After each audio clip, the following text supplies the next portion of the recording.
नमस्कार दोस्तों। किस्से कहानियों के इस एपिसोड में आपका स्वागत है। दोस्तों, आज हम सुनेंगे भारत में घटी कुछ सच्ची भूतिया कहानी। इसमें से पहली कहानी है एक ऐसे लड़के की जिसे भूत प्रेतों पर विश्वास नहीं था। तो आइए सुनते हैं ये कहानी। दोस्तों, ये कहानी बहुत पुरानी नहीं है।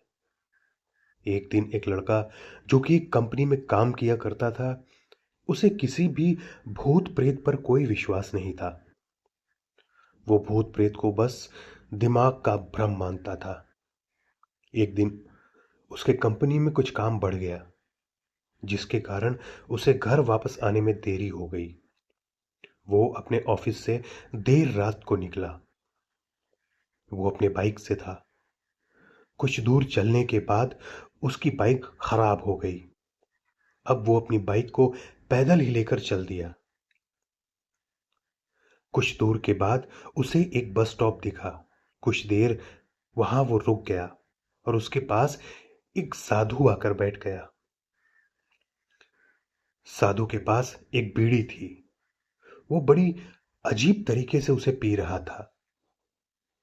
उस लड़के की एक आदत थी कि वो किसी से भी बात करना शुरू कर देता था। वो इस साधु से भी बात करने लगा। बात ही बात में इस लड़के ने कहा, बाबा, मैं किसी भी भूत प्रेत को नहीं मानता हूं। सब झूठी बातें हैं। साधु ने कहा, तुम भले ही भूत प्रेत को मानो या फिर ना मानो, लेकिन तुम ये न कहो कि भूत प्रेत नहीं होते हैं। ये सब कुछ होते हैं। इस पर लड़के को थोड़ी सी हंसी आ गई। उसने कहा, भूत प्रेत होते हैं तो हमें क्यों नहीं दिखते? क्या आप मुझे अभी कोई भूत दिखा सकते हैं? साधु को लग गया कि अब इसे जरूर ही भूत दिखाना होगा। साधु ने लड़के को शमशान घाट की ओर चलने को कहा। फिर क्या था, वो दोनों चल दिए।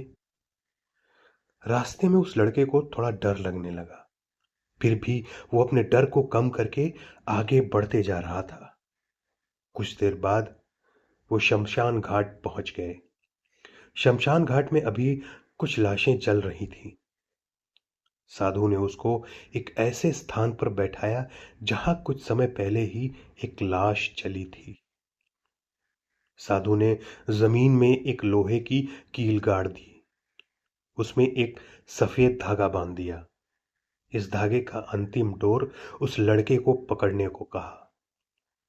अब उस लड़के को हद से ज्यादा डर लग रहा था। उसकी सांसें तेज हो रही थी। इसके साथ ही उसके हाथ पैर भी कांप रहे थे। फिर भी उसने धागे को पकड़ लिया। साधु ने कुछ बताशों को 4 जगह पर रख दिया। सारे बताशे उस धागे के पास ही एक लाइन में रखे हुए थे। उसके बाद साधु ने लड़के को सावधान किया। अभी कुछ आत्माएं इसको खाने आएंगी। जब तक वह इसको खाकर चले न जाए तब तक तुम अपने हाथ के धागे को मत छोड़ना। यदि तुम ऐसा करते हो तो तुम्हें नुकसान हो सकता है। फिर साधु ने मंत्र पढ़ना शुरू कर दिया। कुछ मंत्र पढ़ने के बाद साधु ने उस लड़के को आंख बंद करने को कहा। फिर कुछ देर बाद ही आंखें खोलने को कहा। जब उस लड़के ने आंख खोला तो वो जो देख रहा था उसके उसके ऊपर विश्वास ही नहीं हो रहा था। वास्तव में वहां 4 आत्मा थी जो कि बताशे खा रही थी। लेकिन जब उसने ये देखा कि उसके पड़ोस में रहने वाले व्यक्ति की आत्मा भी वहां है, जो कि कुछ दिन पहले ही मर गए थे, तो उसके हाथ से धागा छूट गया। अब वहां पर साधु भी नहीं था। वो लड़का तेजी से शमशान घाट से अपने घर की ओर भागने लगा। जब वो अपने घर की ओर जा रहा था तो उसे पीछे से कोई उसका नाम लेकर बुला रहा था। उसको पीछे से कई तरह की आवाज आ रही थी। उस लड़के ने पीछे मुड़कर नहीं देखा। अपने घर जाने के बाद उसने यह सब कुछ अपने माता पिता को बताया। फिर वो अपने कमरे में सो गया। अगले दिन उसकी आंख उसी शमशान घाट में खुली और उसी स्थान पर जहां पर उसने आत्मा को देखा था। इसके बाद वो दिमागी तौर पर बीमार रहने लगा। दोस्तों, अगली कहानी है राजस्थान का एक रहस्यमय मंदिर। तो आइए सुनते हैं। मित्रों, आज मैं आप सभी लोगों को राजस्थान की एक रहस्यमय जगह के बारे में बताने जा रहा हूं, जिसे लोग आज तक बेखबर हैं। हम में से कई लोगों ने इसके बारे में सुना ही होगा, पर इस मंदिर के बारे में अलग अलग कहानियां बनाई जाती हैं। इस मंदिर के बारे में ऐसा कहा जाता है कि शाम ढलने के बाद इस मंदिर में कोई नहीं रुकता और इसके आसपास घूम भी नहीं सकता, क्योंकि जो भी इसके अंदर या आसपास शाम ढलने के बाद जाता है वो इंसान पत्थर में बदल जाता है। इसमें कितना झूठ या कितनी सच्चाई है, ये तो आप लोगों को वहां जाकर ही पता चलेगा। आप लोगों को मैं इस रहस्यमय जगह के इतिहास के बारे में बताने जा रहा हूं। किराड़ू मंदिर राजस्थान के बाड़मेर जिले के हातमा गांव में स्थित है, जिसे 11वीं शताब्दी में बनाया गया था। यह मंदिर इतना सुंदर बना है कि इस मंदिर को राजस्थान का सबसे खूबसूरत मंदिर कहा जाता है। लेकिन 900 साल पुराना यह मंदिर, कई तरफ लोगों का ध्यान ही नहीं गया इस तरफ, जिसके कारण यह मंदिर गुमनाम अंधेरों में छिपा हुआ है। ये इस मंदिर में एक मंदिर शिव जी का है और दूसरा मंदिर विष्णु जी का। इस मंदिर की दीवारों पर कलाकृतियां बनी हुई हैं, जो आपको इतिहास की याद दिला देंगी। इस मंदिर के इतिहास के बारे में, इस मंदिर के रहस्य के बारे में आइए बताते हैं। वहां के लोगों के अनुसार आज से करीब 900 साल पहले ये किराड़ू परमार वंश का राज्य हुआ करता था। उस समय में एक दिन एक साधु अपने कुछ शिष्यों के साथ यहां पर रहने को आए थे और यहां पर कुछ दिन बिताने के बाद उन्होंने सोचा कि थोड़ा और घूमा जाए।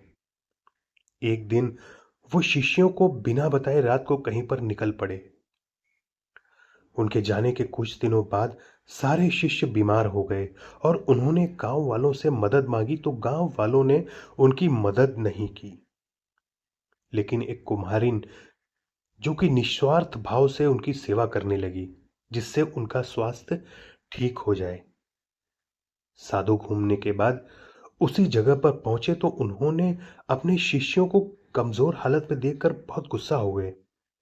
उन्होंने सारे गांव वालों से कहा कि जिस जगह पर इंसान इंसान की नहीं मदद करता, उसे जीने का कोई हक नहीं है। और तभी उन्होंने पूरे गांव को पत्थर बनने का श्राप दे दिया। शिष्यों की सेवा करने वाली कुम्हारिन को इससे अछूते रखा और शाम ढलने से उसे यहां बिना पीछे मुड़े इस गांव से निकलने को कहा। लेकिन उस महिला ने गलती से पीछे देख लिया और वो भी पत्थर की मूर्ति बन गई। नजदीक गांव वालों के पास आज भी उस कुम्हारिन की मूर्ति है। इसीलिए प्राचीन समय में लोग हमेशा साधु महात्माओं को खुश रखते थे। इस श्राप के बाद कोई भी शाम ढलने के बाद उस मंदिर में नहीं जाता। दोस्तों, अगली कहानी हमारे एक सब्सक्राइबर ने हमें भेजी है और इस कहानी का सार यह है कि इसमें एक शख्स चुड़ैल से शादी करने को उतारू हो गया था। तो आइए सुनते हैं। यह एक सत्य और आंखों देखी घटना है। हमारा गांव गोंडा जिले में पड़ता है। उस समय की बात है जब गांव में 18-19 साल की उम्र में सब लड़कों की शादी हो जाती थी। उनमें से मेरा एक मित्र रमाकांत भी है।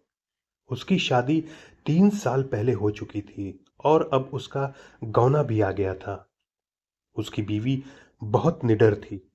इसको मैं निडर इसलिए बता रहा हूं कि उसकी निडरता एक दिन बहुत भारी पड़ गई। 3-4 साल पहले तक गांव की अधिकतर औरतें सुबह सुबह उठाकर लोटा लेकर नृत्य किया किए खेत में या किसी खुले मैदान में जाती थी। वो भी जब गांव के पुरुष लोग सो रहे हो तब जाती थी। कुछ दिन बीत गया। अब तो रमाकांत को एक सुंदर सी बेटी हुई। बेटी अभी 8 महीने की थी। उस समय उसकी बीवी सुबह सुबह अकेले उठकर खेत में चली गई और अपने सासू माँ को या फिर अपनी जेठानी को भी नहीं जगाया। वह अकेले ही चली गई क्योंकि वो बहुत निडर थी। लेकिन उस समय वह न तो हाथ में चक्कू ना ही माचिस ली। जिस घर में बच्चा पैदा होता है उसके 1 साल तक घर की औरत को बाहर अकेले नहीं भेजा जाता, वो भी सुबह सुबह बिना किसी को साथ लिए, क्योंकि उस औरत पे भूत प्रेत इन लोगों का साया जल्दी पड़ जाता है। लेकिन वो अकेले गई थी। तभी वहां बेल का पेड़ लगा था। उस पर एक चुड़ैल घूम रही थी जो इसके साथ नहीं आना चाहती थी, लेकिन फिर भी वह आ गई। जब रमाकांत की औरत खेत से आई तो लोटा फेंककर पलंग पर बैठकर गाना गाने लगी। बगल में ही खाट पर लेटी हुई उसकी बच्ची जोर जोर से रो रही थी, लेकिन वो तो गाने में व्यस्त थी, इसीलिए उसे सुनाई नहीं दिया। इतना देखकर रमाकांत चिल्लाने लगा, बेटी क्यों उठाओ, क्या तुम्हें सुनाई नहीं दे रहा है? वो रो रही है। फिर भी बीवी ने जवाब नहीं दिया। तब तक रमाकांत की भाभी आ गई और वो समझ गई कि यह कौन है, और रमाकांत को इशारा किया कि जाओ दादाजी को बुला लाओ। इतना सुनते ही रमाकांत समझ गया कि मेरी बीवी के ऊपर कोई चुड़ैल का साया है। तभी भाभी ने दादाजी का नाम लिया। तब तो रमाकांत पलंग पर बैठकर दादागिरी झाड़ने लगा और बोला, तुम कौन हो, यहां पर क्यों आई हो? क्या तुम मुझसे शादी करना चाहती हो? तब तक गांव की कुछ औरतें और कुछ पुरुष मजा लेने के लिए इकट्ठा हो गए। चुड़ैल ने कहा कि मुझे तुम में कोई दिलचस्पी नहीं है, मैं क्यों तुमसे शादी के लिए आतुर हूं? तो रमाकांत झट से बोला कि मैं कुछ काम धंधा तो करता नहीं, लेकिन अगर तुम साथ रहोगी तो धन दौलत लाती रहोगी। चुड़ैल ने हंसकर बोला, ऐसा कुछ नहीं होता। हमारे में भी कोई ना कोई मुखिया जरूर रहता है जो धन दौलत की रखवाली करता है। तुम चाहो तो हमारी दुनिया में चलो, तब मैं तुम्हें सब कुछ दूंगी, पर अभी नहीं, क्योंकि तुम जीवित हो। रमाकांत समझ गया कि अब मेरे हाथ कुछ नहीं आने वाला, तो उसने बोला कि ब्राह्मण परिवार में आते हुए तुम्हें डर नहीं लगा? और नीचे बैठे हुए सब के सब लोग मजे लेते हंस रहे थे। तब तक दादाजी भी आ गए और बोला कि यहां से सब लोग हट जाओ, अपने अपने घर जाओ। इतने में रमाकांत की बीवी पलंग से नीचे उतरकर सिर पर पल्लू डाल ली और चुड़ैल भी चली गई। तब रमाकांत मन ही मन बड़बड़ाने लगा कि इनको भी अभी आना था। अगर थोड़ी देर बाद आते तो क्या पता मैं भी माला माल हो जाता। बेचारा रमाकांत बहुत दुखी हो गया।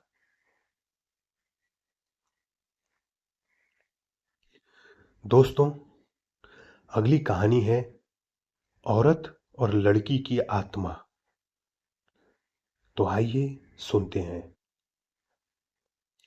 यह एक चौंका देने वाली घटना है जो कि 1950 में घटी थी।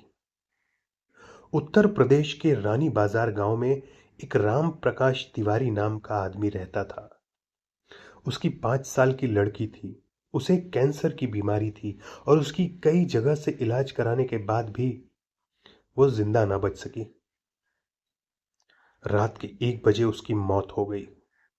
उसी रात को एक दूसरे गांव में मोहिनी नाम की एक औरत की ट्रक से टकराने की वजह से मौत हो गई।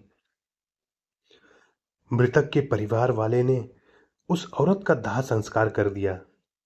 दूसरी तरफ जब रानी बाजार में उस मृत लड़की को दफन करने के लिए जंगल में जा रहे थे, उस रास्ते में उसकी शरीर में कुछ हलचल हुई और वो उठ खड़ी हो गई।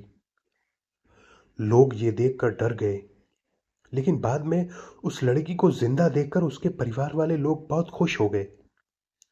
लेकिन लोगों को ये पता नहीं था कि उस लड़की के शरीर को किसी और की आत्मा ने जकड़ लिया है। उस 5 साल की लड़की के अंदर मोहिनी की आत्मा घुस चुकी थी। वो अलग जगह पर आकर बहुत दुखी और परेशान हो गई थी। उसका खाना खाने में भी मन नहीं लगता था। लेकिन उसकी माँ उसे अपने हाथों से खाना खिला देती थी। एक दिन वो लड़की अपनी माँ के साथ उसके मामा जी के घर जा रही थी और रास्ते में अचानक वो जगह आई जहां मोहिनी की ट्रक से मौत हो गई थी। उस बच्ची ने अपनी माँ को इशारा करके बताया कि यह रास्ता उसके गांव की तरफ जाता है। उसकी माँ ने उसकी बातों को अनसुना कर दिया और अपने मामा जी के घर पहुंच गई। उसके मामा जी के घर के पास मोहिनी के गांव की एक औरत सिमरन, जो किसी काम से आई हुई थी। मोहिनी की आत्मा ने उसको पहचान कर उसको आवाज देने लगी। सिमरन को लड़की के मुंह से अपना नाम सुनकर आश्चर्य हुआ। सिमरन के पूछने पर उस लड़की ने उसको अपनी पूरी घटना बता दी और बोली कि मेरी मौत से पहले ही मेरे घर वालों ने मुझे जला दिया और इस बच्ची की खाली शरीर को देखकर मैं इसमें रहने लगी।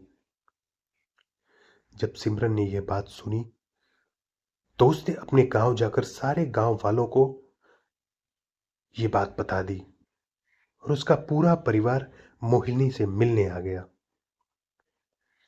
उस लड़की ने सबको पहचान लिया और वह अपने पूरे परिवार के साथ अपने गांव चली आई और उसने वापस रानी बाजार आने के लिए मना कर दिया।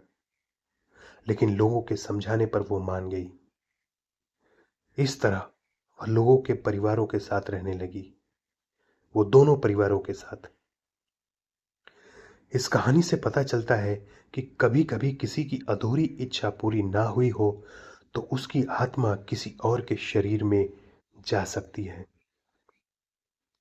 तो दोस्तों, ये थी भारत में घटी कुछ सच्ची हैरतअंगेज भूतिया कहानी।